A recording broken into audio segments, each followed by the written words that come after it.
यो विशेष कार्यक्रममा उपस्थित हाम्रो पार्टी स्थायी समिति र केन्द्रीय समितिका सहयोद्धा कमरेडहरू, अन्य यहाँ उपस्थित कमरेडहरू र मित्रहरू, सबभन्दा पहिला त म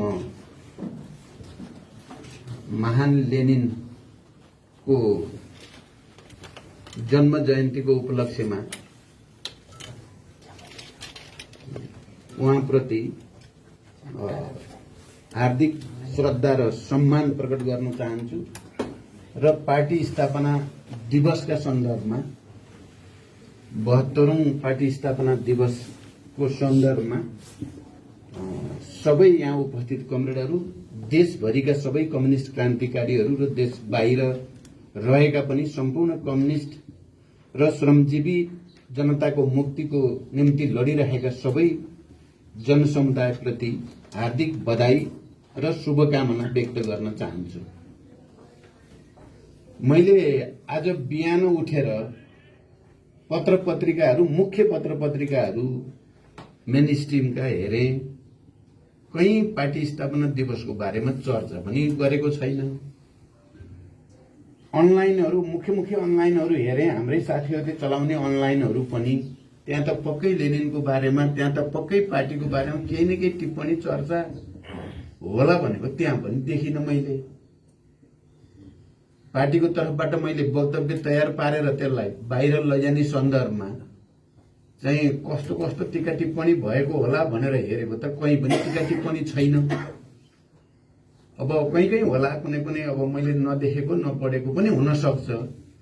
तर कम्युनिस्टहरूको यति ठूलो प्रभाव भएको देशमा पार्टी स्थापना दिवस मनाउने कुरा, त्यसको बारेमा वैचारिक, राजनैतिक, सांगठनिक, अहिलेको राजनीतिक परिस्थिति बारे चर्चा गर्ने कुरा पार्टी स्थापना दिवससँग जोडेर यो बिल्कुल आवश्यक जिम्मेवारीको कुरा थियो हो। किन भएन भन्ने कुराले र लेनिन जयन्तीको अवसर पारेर 2006 सालमा कम्युनिस्ट पार्टीको गठन भएको, लेनिन जसले रुसी क्रान्तिको मात्रै होइन, मार्क्सवादकै विकासमा एउटा गुणात्मक फड्को हो लेनिनवाद, त्यसका प्रवर्तकको बारेमा चर्चा परिचर्चा चाहिँ भएन। आज मलाई त एकचोटि त शंका लाग्यो कि आज 22 अप्रिलै होइन र चाहिँ क्या हो, त्यसो भएर चर्चा नभयो कि भनेर फेरि एकचोटि क्यालेन्डर हेरेँ, 22 अप्रिलै हो, पार्टी स्थापना दिवस नै हो, लेनिन जयन्तीकै दिन नै हो। अब अरू पार्टीहरूले के गरेका छन्, के गर्छन्, किनभने कम्युनिस्ट नामका नेपालमा अब धेरै नै भए। अब यहाँ पछि पनि हामी सकेसम्म यसलाई घटाएर एउटै बनाऊ भन्ने अभियानमा लाग्दै पनि विभाजित भएको छ। अब उहाँहरूले के गर्नुहुन्छ, अरूहरूले त्यो त भरे भोलि थाहा होला। तर हामीले अब अहिले अब ठूलो स्केलमा गर्न त सम्भव भएन। कोभिड-19 को कारण दोस्रो चाहिँ वो आइरहेछ। त्यसको कारणले हामीले डिस्टेन्स पनि मेन्टेन गर्नुपर्ने, सतर्कता अपनाउनु पर्ने भएको हुनाले सानो स्केलमा भए पनि पार्टी स्थापना दिवस र लेनिन जयन्ती मनाउनु पर्छ भनेर यो कार्यक्रमको आयोजना पार्टी केन्द्रीय कार्यालयको तर्फबाट गरिएको हो। र अहिले अब हामी लामो व्याख्या विश्लेषण गर्न त सम्भव छैन। मैले अहिले भनेको कुराले के दर्शाउँछ भने कम्युनिस्ट पार्टी र ट्रेडमार्कको रूपमा त यो विशाल जस्तो भएको छ, मान्छेहरू धेरै नै यसमा छन्। तर विचार, राजनीति, संस्कारको दृष्टिकोणले कति तल गिरेको छ त अहिले भन्ने कुराको यो प्रमाण हो जस्तो लाग्छ। हामी सबै पनि वैचारिक ढंगले विषयको गम्भीरता र महत्वलाई कुन स्तरमा हामीले आत्मसात गरेका छौं भन्ने कुरा यसले देखाउँछ। त्यसकारण म आज यो ऐतिहासिक दिनमा देशभरिका र विश्वभरिका सबै कम्युनिस्ट क्रान्तिकारीहरूलाई मार्क्सवादको बारेमा, लेनिनवादको, माओवादको बारेमा, विचार, राजनीति, सिद्धान्त, मूल्य, मान्यताको बारेमा एउटा ठूलो बहस चलाउन जरुरी छ।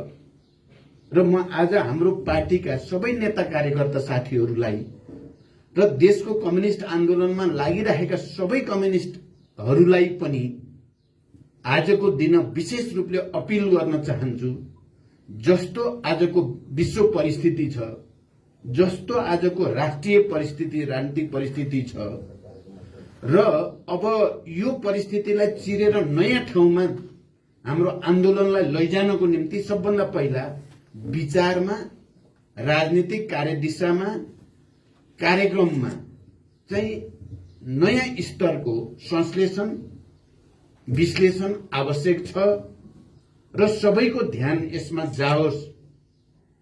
ऐतिहासिक रूपले एउटा निकै उर्वर कम्युनिस्ट आन्दोलनको निम्ति नेपाली जनताले गरेको त्याग, तपस्या, बलिदान सबै दृष्टिकोणले यो निकै उर्वर छ।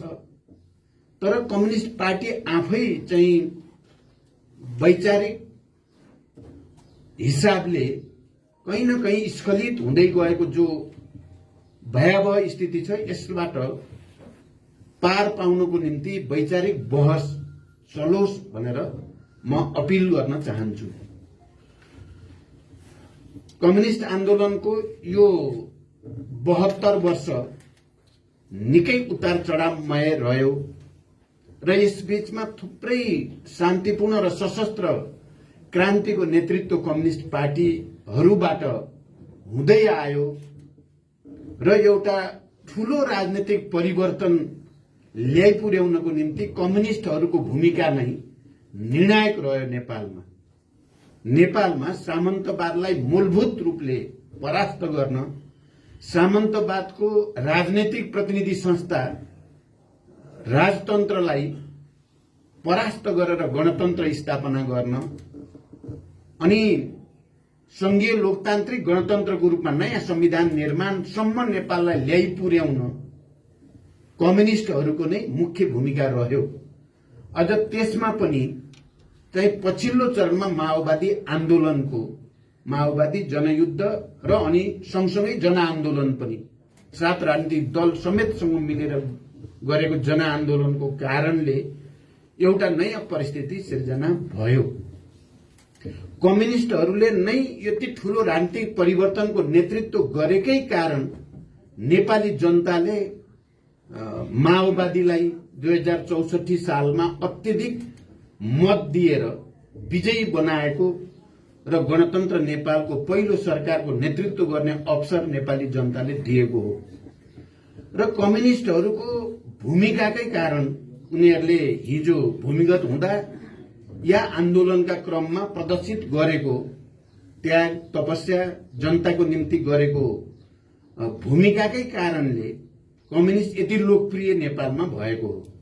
प्रतिक्रियावादीहरूको लागि देशभित्र र देश बाहिर पनि नेपाल जस्तो देश जो दुईटा विशाल छिमेकी चीन र भारतको बीचमा छ, त्यस्तो देशमा कम्युनिस्ट आन्दोलन यति लोकप्रिय हुने कुरा प्रतिक्रियावादीहरूलाई सही भएको कुरा होइन। यो बुझ्न सकिने नै कुरा हो। लेनिनले समाजवादी आन्दोलन साम्राज्यवाद र समाजवादी आन्दोलनमा फुट भन्ने एउटा असाध्यै महत्त्वपूर्ण लेख हो लेनिनको। म सबै कमरेडहरूलाई एकचोटि अहिलेको सन्दर्भमा पनि लेनिनको त्यो लेख खोजेर पढ्न म अनुरोध गर्न चाहन्छु। साम्राज्यवाद र समाजवादी आन्दोलनमा फुट भन्ने शीर्षकमा छ त्यो लेख। अहिले फर्केर यति बेला पढ्दा चाहिँ हाम्रो लागि असाध्य धेरै उपयोगी, हाम्रै लागि लेखे हो कि भने जस्तो लाग्छ। कयौं प्रसङ्गमा जाँदा हामीले नेपालमा यति ठूलो राजनीतिक परिवर्तन ल्याउन भूमिका खेल्यौं। हाम्रा हजारौं शहीदहरूको रगत, हजारौं बेपत्ता योद्धाहरूको त्याग, तपस्या, हजारौं घाइते अपाङ्गहरूको तपस्या र लाखौं करोडौं जनताको पहल कदमीका कारणले नै नेपाल संघीय लोकतान्त्रिक गणतन्त्रमा गएको हो र कम्युनिस्ट आन्दोलन यति धेरै लोकप्रिय हुन सकेको हो। जुन कुरा साम्राज्यवादी या प्रतिक्रियावादीहरूलाई सही हुने कुरा थिएन, तर उनीहरूलाई के सही हुन्छ के हुँदैन होइन, हामीले हाम्रो श्रमजीवी जनताको निम्ति र हाम्रो राष्ट्रको निम्ति के राम्रो हुन्छ के राम्रो हुँदैन भन्ने आधारमा नै कम्युनिस्टहरू चलेको हुनाले उनीहरूले एकातिर सामन्तवादका विरुद्धको लडाईँलाई निर्णायक ढंगले अगाडि बढाउन विद्रोह गर्ने, आन्दोलन गर्ने यो सबै प्रक्रियाबाट गुज्रिन पर्यो भने अर्कोतिर राष्ट्रिय स्वाधीनताको सुदृढीकरणको निम्ति आफ्नो आत्मसम्मान र आत्मनिर्णयको अधिकार, नेपाली जनताको आत्मनिर्णयको अधिकारलाई स्थापित गर्नको निम्ति हामी लगातार नै वैदेशिक प्रतिक्रियावादका विरुद्ध पनि संघर्ष गर्यौं र हामीले चाहे संविधान निर्माणको प्रक्रियामा होस्, चाहे निर्वाचन सम्पन्न गर्ने संविधान अनुसार संघीय लोकतान्त्रिक गणतन्त्रको संविधान अन्तर्गत निर्वाचन गर्ने कुरामा होस्, चाहे कम्युनिस्ट आन्दोलनलाई एकताबद्ध गरेर देशलाई समाजवादतिर लैजाने जसरी हामीले संविधानमा परिकल्पना गरेको कुरासँगै हामीले वाम गठबन्धन र कम्युनिस्ट एकता गर्दा पनि समाजवादको आधार तयार पार्ने एउटा ठूलो ऐतिहासिक सम्भावना नेपालमा नै देखा पर्यो।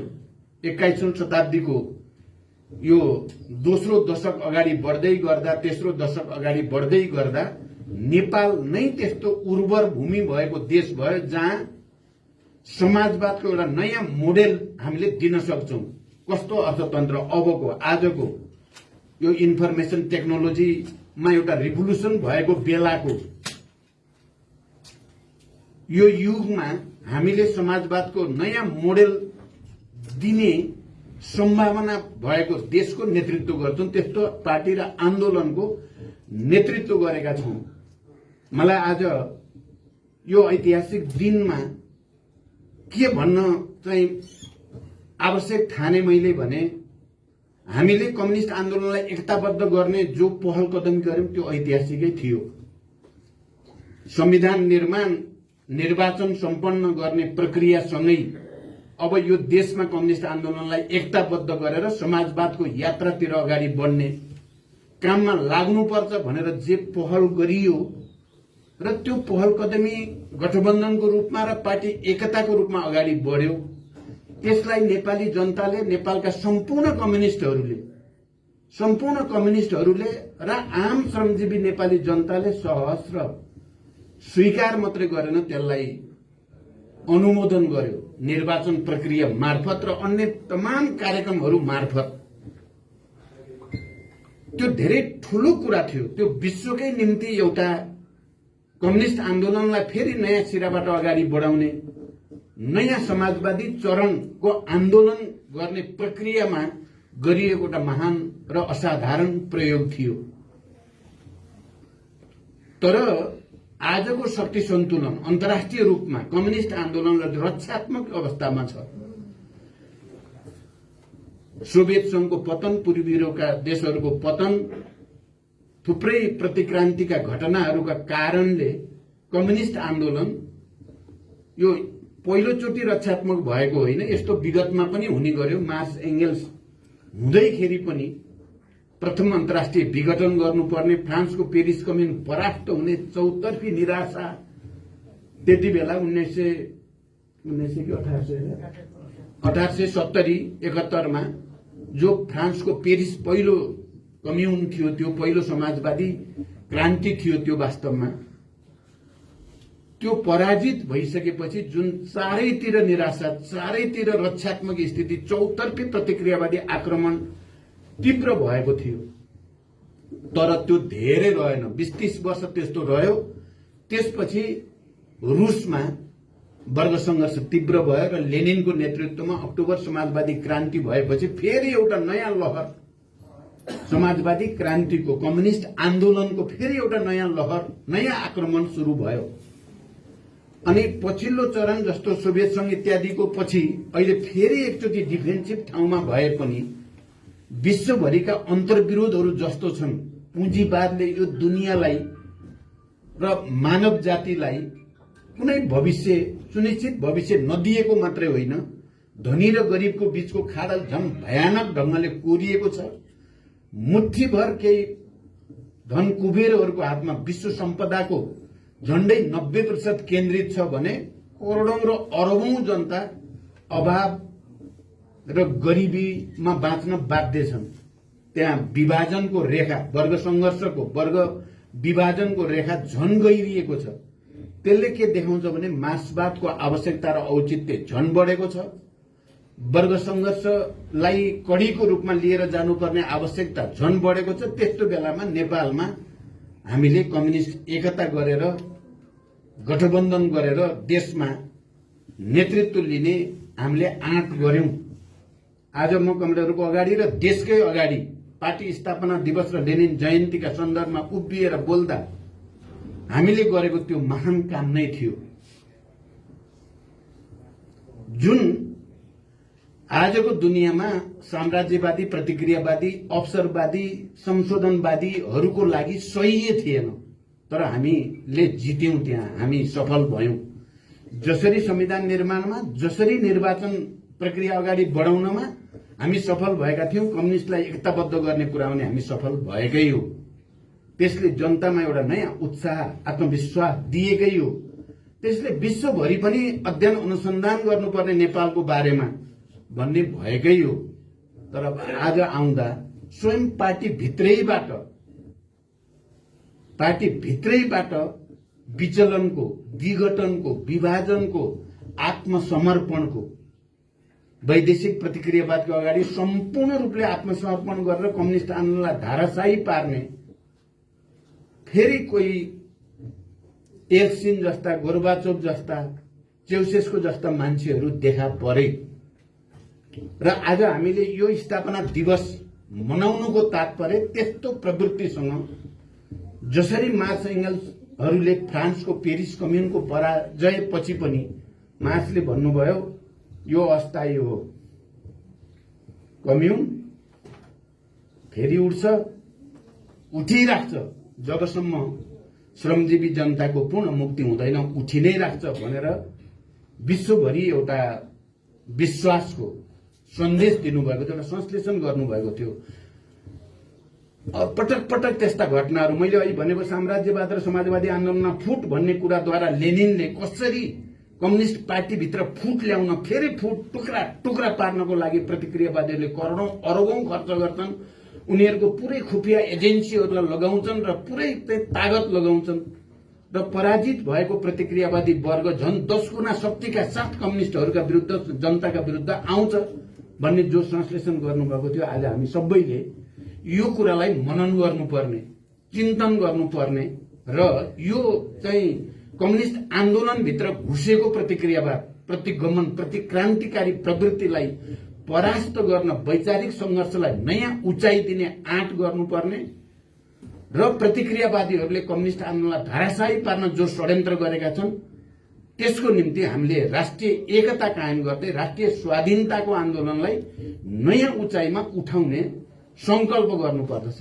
हामीले के भन्छौं भने चुनौती जहाँनिर छ अवसर पनि त्यहीँनिर हुन्छ। शर्त के हो भने कम्युनिस्ट क्रान्तिकारीहरूले आफूलाई त्यसको निम्ति तयार पार्नुपर्छ। सबभन्दा पहिला वैचारिक ढंगले, राजनैतिक ढंगले, सांगठनिक र संस्कार सबै दृष्टिकोणले तयार पार्दा हामीले त देख्यौं नि त, हामीले त भोग्यौं, हामी आफैले भोग्यौं। हामीलाई दमनै गरेर सिद्ध्याउन खोज्ने, हामीलाई मारेर नै सिद्ध्याउन खोज्ने, देशव्यापी रूपमा राज्य आतंक मच्चाएर हत्याका चाहिँ थुप्रै श्रृंखलाहरू, निशंस हत्याका, गाउँका गाउँ दमन, आगजनी, बलात्कार, जिउँदै जलाउने जस्ता घटनाक्रमहरू हामीले भोग्या होइन र हामीले नै त हो भोगेको। त्यति गर्दा पनि प्रतिक्रियावादीको केही लाग्दो रहेनछ नि त। हामी भित्र एउटा समर्पण छ, वैचारिक स्पष्टता छ र राष्ट्र र जनताको निम्ति, सर्वहारा वर्ग र मानव जातिको निम्ति एउटा नयाँ सुन्दर भविष्य निर्माणको निम्ति हामी समर्पित भएर जाँदा त कसैको केही लाग्दो रहेनछ नि त। अहिले हामी अलिकति स्ल्याकनेस आए जस्तो, अब के हुन्छ र खोइ भन्या जस्तो। मैले भने नि फ्रान्सको पेरिस कम्युन पछि भनौं या सोभियत संघको विघटन पछि भनौं, यस्ता थुप्रै उपक्रम जस्तै भएको अवस्था छ अहिले। तर हामी फेरि के देख्छौं भने यो हाम्रो लागि एउटा ठूलो अवसर पनि हो। प्रतिक्रान्तिका विरुद्ध, प्रतिगमनका विरुद्ध, अवसरवादका विरुद्ध लडेर राष्ट्र र जनताको कम्युनिस्ट आन्दोलनको रक्षा गर्ने यो राम्रो हामीलाई अवसर पनि प्राप्त छ। हामी कमजोर भएका चाहिँ छैनौं। माओवादी आन्दोलन नेकपा माओवादी केन्द्र कमजोर भएको छैन। मैले यो बीचमा चाहिँ सामान्य जनताको घर गाउँमा या कार्यकर्ताहरूको पनि मनोभावनालाई नजिकबाट बुझ्ने कोसिस गरिराखेका छु। उहाँहरू सबैको चाहिँ हामी पहिलाको जस्तै क्रान्तिकारी भइदिउन्, पहिलाको जस्तै माओवादी भएर आइदिउन्, प्रचण्ड पनि पहिलाको जस्तै भएर गर्जियोस्, पार्टी पनि त्यसरी नै आओस् भन्ने चाहना नै जनताको चाहना छ। हामीले त्यो जनभावनालाई र राष्ट्रको आवश्यकतालाई बुझेर जाँदा म के देख्छु भने अहिले पनि हाम्रो अगाडि विशाल सम्भावनाहरू छन्। आज हामीले संकल्प गर्ने त्यही कुराको हो। हामीलाई अहिले पनि यद्यपि प्रतिक्रियावादीहरू र पार्टी भित्रै घुसेका प्रतिक्रान्तिकारीहरू मिलेर हाम्रो पार्टीलाई विभाजित गरे, तर हामी कम्युनिस्ट आन्दोलनको एकताको झण्डा झुक्न दिने छैनौं। हामी फेरि पनि एकताकै पक्षमा कम्युनिस्ट आन्दोलनको एकता, नेपालका सबै उत्पीडित वर्ग, जाति, क्षेत्र, लिङ्ग, समुदायको एकता, सिंगै राष्ट्रको एकताको पक्षमा अन्तिम समयसम्म हामी लडिराख्ने प्रतिज्ञा गर्नु, संकल्प गर्नु नै आजको दिनको आवश्यकता हो, हाम्रो ऐतिहासिक आवश्यकता हो। हामी त्यसो गर्न सक्छौं, हामीले त्यसो गर्नुपर्छ। तर त्यसो गर्दा मैले एउटा कुरा के भन्न चाहन्छु भने पहिला त हामी चाहिँ आफ्नो पार्टीलाई नै बलियो बनाउने, आफ्नै खुट्टामा उभिने, आफ्नै संगठनलाई दह्रो पार्ने, अनुशासित पार्ने, व्यवस्थित गर्ने, वैचारिक राजनीतिक रूपले नि स्पष्ट पार्ने, सांगठनिक रूपले पनि बलियो बनाउने, जनआधारलाई पनि सुदृढ गर्ने, शहीद, बेपत्ता योद्धा, घाइते, अपाङ्ग र उनका परिवारहरूसँग भेटघाट, छलफल, कुराकानी, उनीहरूका समस्या सुन्ने, जनताका समस्या सुन्ने पहिलो चाहिँ यो र साथसाथै फेरि यसलाई प्राथमिकता दिँदै अरू कम्युनिस्ट आन्दोलनमा लागेका क्रान्तिकारीहरूलाई पनि एकताबद्ध गर्ने, अहिले जबरजस्ती प्रतिक्रियावादी र अवसरवादीले विभाजित गरेका कम्युनिस्टहरूलाई पनि एकताबद्ध गर्ने, मोर्चाबद्ध गर्ने त्यो भूमिका चाहिँ हामीले कहिले पनि छोड्नु हुँदैन। गल्ती भयो थियो कि एकता गर्ने भन्ने सोचियो भने त्यो चाहिँ गल्ती हुन्छ। हामीले एकता गरेर गल्ती गरेको होइन, हामीले बिल्कुल सही गरिएको थियो। अहिले शक्ति सन्तुलन हाम्रो पक्षमा त्यति नभएको हुनाले विभाजन रोक्नै त सकिएन, तर हामी पराजित भएको चाहिँ होइन। हामीले पार्टी एकता गर्दा पनि कम्युनिस्ट पार्टीको झण्डै 70% एक ठाउँमा कमान्ड गरेकै थियौं। गलत प्रवृत्तिको चाहिँ नायकलाई हामीले चाहिँ गलत्याएकै थियौं, निकालिदिएका थियौं पार्टीबाट। वैधानिक ढंगले आधिकारिक रूपमा कानून सम्मत तरिकाले नै हामीले गलत प्रवृत्तिका खलनायकहरूलाई चाहिँ निकालेकै हो। त्यहाँ हामी पराजित भएको होइन, पराजित त उनीहरू भए जसले प्रतिक्रान्तिको बाटो हिँडे, जसको साथमा पार्टीको बहुमत थिएन। बहुमत मात्रै होइन, 1/3 लिएर बसेकाहरू चाहिँ विदेशी शक्तिहरूको आडमा मात्रै उनीहरूले चाहिँ यहाँ कानून मिच्ने, संविधान मिच्ने, सबै मूल्य मान्यता मिच्ने काम भएको छ। नेपाली जनताले बुझेको छ, नेपालका श्रमजीवीहरूले बुझेका छन्। हामी त्यहाँसम्म पुगेकै हो। हामीले आजको चाहिँ सिस्टम अन्तर्गत प्रतिनिधि सभामा बहुमत सदस्यहरूले हस्ताक्षर गरेर दलबाट पनि हामीले थालेकै हो। बिल्कुल वैधानिक र आधिकारिक रूपमा, कानूनी रूपमा सबैले यो कुरा चाहिँ ध्यान दिन जरुरी छ। यो के भयो नेपालमा, के कसले गर्यो, यो विचित्रको नौटंकी कताबाट आयो र यसका विरुद्ध संघर्ष गर्ने संकल्प गर्नै पर्छ। हामी एकताको झण्डा उठाउने हो, कम्युनिस्ट आन्दोलनको एकता, श्रमजीवी जनताको एकता, सबै उत्पीडित वर्ग समुदायको एकता, सिंगै राष्ट्रको एकता र विश्वभरिका जनताको एकता हाम्रो झण्डा, त्यो चाहिँ झण्डा हो। हामी यहाँ लेखेका हुन्छौं नि, हामीले संसारका मजदुरहरू एक हौं, अनि लेनिनले पछि अक्टोबर क्रान्तिपछि संसारका श्रमजीवित र उत्पीडित राष्ट्रहरू एक हौं, उत्पीडित जातिहरू एक हौं भनेर जो नारा दिएका थिए, हामी अहिले पनि त्यही नारा, संसारका मजदुरहरू एक हौं भन्ने नारा अन्तर्गतै हामी हिँडेका छौं। हामी हिँड्नुपर्छ। त्यसकारण हामीले त्यो संकल्प गरौं, एकचोटि जनतामा जाने, एकचोटि मेहनत गर्ने र यो राष्ट्रलाई एकताबद्ध गर्ने, कम्युनिस्ट आन्दोलनलाई एकताबद्ध गर्ने, जनतासँग एकाकार हुने र प्रतिक्रियावादी र अवसरवादीका सबै षड्यन्त्रलाई चकनाचुर पार्ने आँट हामीले गर्नुपर्ने छ। त्यही संकल्प नै आजको दिनको चाहिँ यो कार्यक्रम मनाउनुको औचित्य हामीले पुष्टि गर्न सक्छौं। म यस ऐतिहासिक अवसरमा सबै कम्युनिस्ट आन्दोलनका विभिन्न धारामा रहेका कमरेडहरूलाई पनि एकताबद्ध हुनको निम्ति अपील गर्दछु। निराश हुनुपर्ने कुनै कारण छैन, भविष्य हाम्रै छ। जित्ने हामीले नै हो, सत्यले नै जित्छ। असत्य र चाहिँ बेइमानी र जालझेल एकछिन क्षणिक रूपमा त उसले भ्रम दिन सक्छ मान्छेलाई, जितेको ढोङ गर्न पनि सक्छ, तर जित्दैन। जित्ने सत्यले नै हो, न्यायले नै हो, जनताले नै हो। त्यही अपील सबैसँग गर्दै र अहिले भर्खरै कम्युनिस्ट आन्दोलनलाई पार्टीलाई एकताबद्ध गर्न नसकिने शक्तिहरूसँग पनि मुद्दामा आधारित भएर, जसले संसद विघटन गर्ने, संविधान मिच्ने कुरालाई असंवैधानिक, अलोकतान्त्रिक, निरङ्कुश र स्वेच्छाचारी कदम भनेर विरोध गरेर सडकमा गए, ती सबै शक्तिहरू एक ठाउँमा उभिएर एउटा मोर्चामा खडा भएर यो प्रतिगमनकारी निरङ्कुश प्रवृत्तिलाई परास्त गर्न सबैलाई अपील गर्दै एकचोटि फेरि कमरेड लेनिन प्रति हार्दिक श्रद्धा र सम्मान प्रकट गर्दै हाम्रा संस्थापक नेताहरूप्रति पनि चाहिँ जसले यो पार्टी स्थापना गरेर आज देशमा यति विशाल कम्युनिस्ट शक्ति निर्माणको बीजारोपण गर्नुभयो, उहाँहरूप्रति पनि हार्दिक श्रद्धा र सम्मान प्रकट गर्दै सम्पूर्ण शहीद, बेपत्ता योद्धा, घाइते सबैप्रति श्रद्धा र सम्मान सहित म आफ्नो भनाइ टुङ्ग्याउँछु। धन्यवाद। अभिवादन।